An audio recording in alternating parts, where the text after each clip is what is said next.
నిజ నిర్ధారణకు అంతిమ నిర్ణయం డిఎన్ఏ టెస్ట్.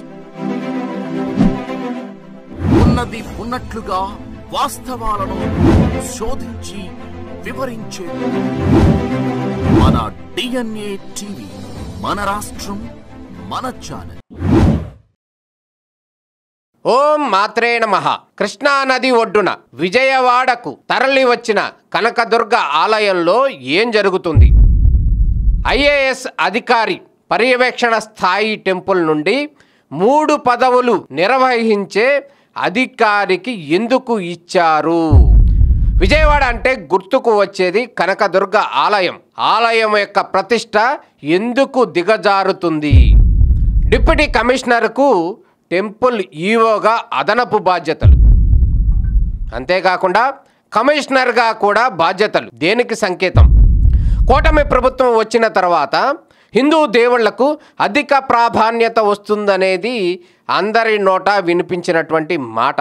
అయితే తాజాగా అమ్మవారి ఆలయం ఎందుకు దిగజార్చే విధంగా 3 పదవులు నిర్వహించే అధికారికి అదనపు బాధ్యతగా అమ్మవారి ఈవో బాధ్యతలు ఇచ్చారు అనేది విస్మయం కలిగిస్తుంది.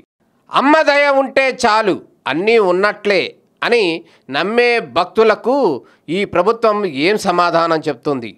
అమ్మవారి ఆస్తులు అన్యాక్రాంతం అవుతున్న సందర్భంలోనూ అమ్మవారి ఆలయంలో బూతుల సంప్రోక్షణ జరగటం దేనికి సంకేతం? ఇప్పటికైనా దేవాదాయ శాఖ ప్రక్షాళనకు ఆంధ్రప్రదేశ్ ప్రభుత్వం ముందుకు వస్తుందా అని అమ్మవారి భక్తులు వేచి చూస్తున్నారు.